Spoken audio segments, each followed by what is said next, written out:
As I said, it's my hometown. Yes. I'm much happier though. I'm very pleased. I would rather say that I have director approval, and that is true. They didn't just hurt her heart, they tore her apart with sweet words and backstabs. They stole her dignity, strangled her freedom, crushed the pride of a woman who dared to dream, and in the end, they took away her very right to live as a real human being. Right before her death, Marilyn Monroe wrote down the names of 5 men on the last piece of paper in her life. Men who once lay beside her, but never protected her. Men who once said, "I love you," but let her die alone like a broken doll thrown into a corner. And today, you will hear each of those names, not dressed in flowery language, but in a truth so raw, painful, and hauntingly bare it chills to the bone. And my husband will win this case. No, I haven't been working recently. She wasn't born to be loved. She was born to endure, to be touched, used, and then discarded. Her real name was Norma Jean Mortensen. Born in 1926. No father. A mentally ill mother. A childhood drifting between orphanages and hands that were never gentle. Yet from that hell, she rose, forcing the world to lift its gaze to her blazing red lips. In just 10 short years, Marilyn Monroe became the #1 sex symbol of the 20th century. She starred in Some Like It Hot, winning a Golden Globe. She appeared in the 7-year itch, Gentlemen Prefer Blondes, Niagara, and became a national icon, gracing the covers of over 300 major magazines worldwide. She was the first woman in Hollywood brave enough to start her own production company in a world ruled by arrogant men. The ultimate male fantasy, and the nightmare of every director who couldn't control her. But the spotlight couldn't save her from the wolves. The more successful she became, the more she was seen as a dumb lucky doll. And the more sensual she was, the more men tore apart her dignity, without anyone daring to call it what it truly was, a crime. Marilyn once silenced the world with a high note, but when she tried to speak her truth, the world turned its back, pretending not to hear the cries of a soul being torn apart. And now, it's time to carve their names. The 5 men Marilyn Monroe hated most. Not because they betrayed her, but because they taught her how to hate, through the very love they once promised. If you've ever loved someone so much you lost yourself, if you've ever stayed silent thinking no one wanted to listen, then this video is for you. Leave a comment, because maybe the pain you carry is the very reason Marilyn didn't live to see 40. And if you believe truths like these deserve to be heard, don't forget to hit subscribe. Because here, we tell the stories Hollywood tried to bury.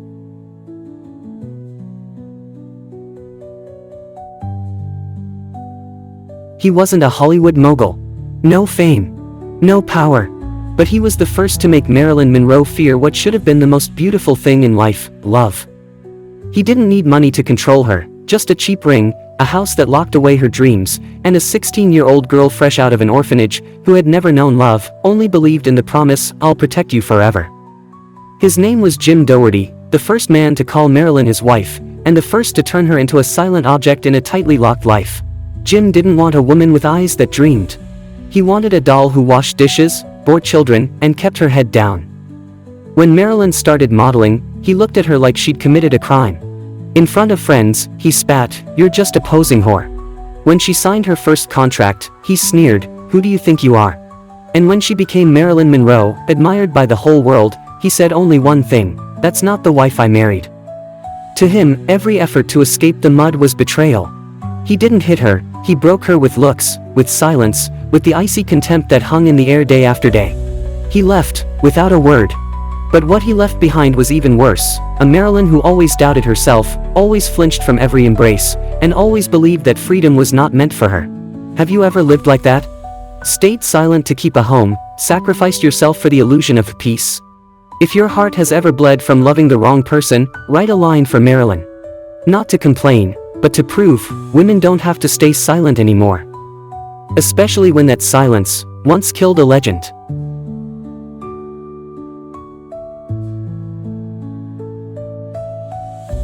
Marilyn once believed that those who betrayed her were all ordinary men. Until she met Arthur Miller, the most intellectual man she ever loved, and also the one who shattered her in a way no drunken brute ever could. He didn't scream at her. He didn't hit her. He didn't lock her away. Arthur Miller simply wrote, page by page, word by word, exposing her on paper as a pathetic, foolish girl who begged for affection like a mentally stunted child. She didn't know, until one day, she accidentally read the unfinished manuscript he was working on. In that moment, Marilyn's heart broke in a way it could never heal. She once thought, he loves me because I listen, because I long to understand him. But the harsh truth was, Miller only loved Marilyn's image when it was silent. A muse who cried at the right time, nodded at the right place, and left the room when intellect began to speak. I used to think he saw my soul. But it turns out, he only looked through me, and saw emptiness. Those were Marilyn's words in an unpublished diary. She married Miller believing she would be protected by kindness. But his coldness, slow, arrogant, laced with sarcasm, was the dull blade that slowly sliced her spirit apart. Arthur Miller didn't destroy Marilyn with scandal. He suffocated her with disappointment, day by day, until she herself believed she was worthless. And if Jim Dougherty was the first scar, then Arthur Miller was the quiet crack, the one that made Marilyn never trust male intellect again. Have you ever loved someone who made you feel stupid, small, unworthy, simply because they knew how to manipulate with words? If you've ever been suffocated by kind words that felt colder than ice, leave a comment. Not to blame anyone, but to expose those who wear the mask of intellectual while mastering the art of destruction.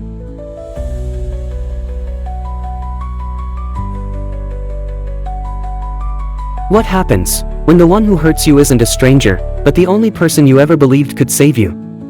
What happens when that national hero becomes the warden of the very home you called your safe haven?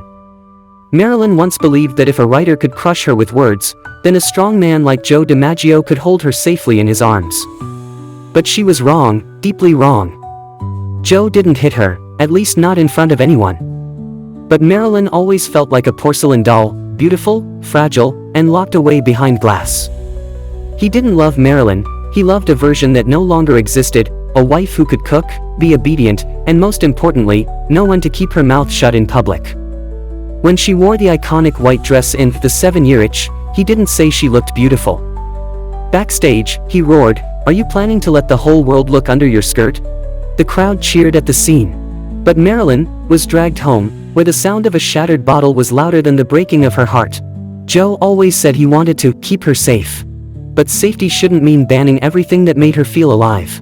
He wouldn't let her go to parties. Wouldn't let her give interviews alone. Wouldn't let her speak too much in front of his friends. She had to dress modestly. Smile just enough. And always remember, don't do anything that would embarrass him. Marilyn was once light. But living with Joe, she slowly became a shadow of herself. And when she left, he didn't stop her.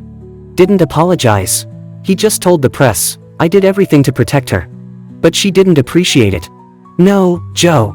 She did. But what she needed wasn't someone to cage her. It was someone kind enough to open the door.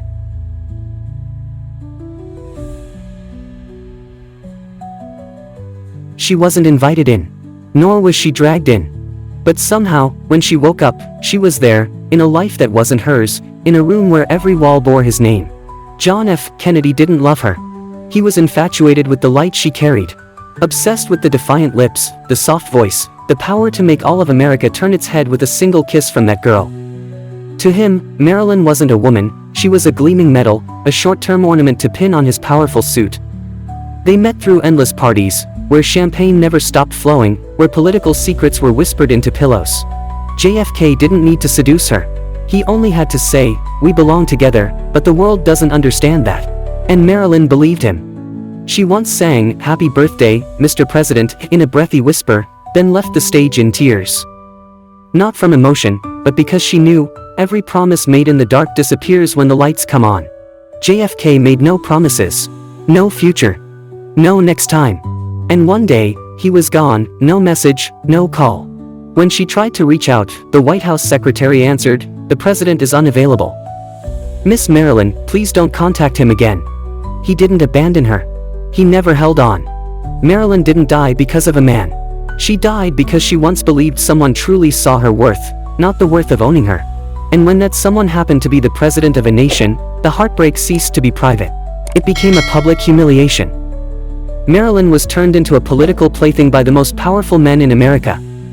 But sometimes, the deepest cut doesn't come from a president, it comes from a co-star, with a mouth sharp as a blade and a heart entirely cold.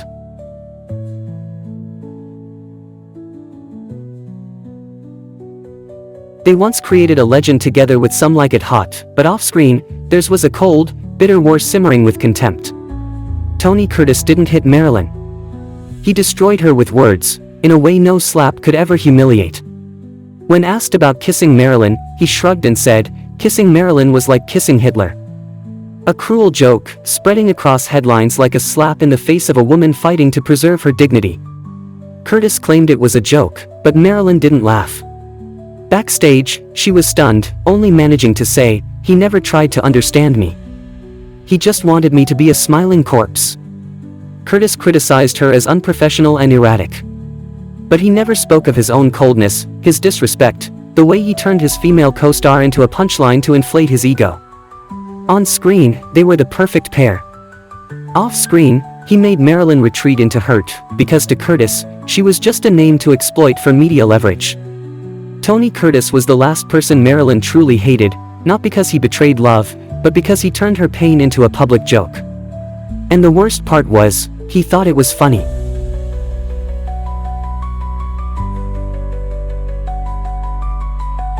Marilyn Monroe died at just 36 years old. A death labeled an accident, but the truth everyone knows, it was the final stop after years of being drained by men who didn't kill her, they just slowly tore her soul apart, piece by piece. She didn't die from sleeping pills. She died from disappointment. From the betrayal that followed every time she dared to trust. She died in a locked room, where the phone was disconnected, the bed was cold, where the most iconic sex symbol of the century collapsed in loneliness, without makeup, without cameras, with no one to hear her whisper, "I'm tired." Those men, none of them killed her. But they were the quietest knives. The first made her fear love. The second called her a posing whore. The third slept with her then walked away. The fourth made her feel special, then turned her into a joke in the White House. And the last, turned her tears into writing material. People say Marilyn was a victim of Hollywood spotlight.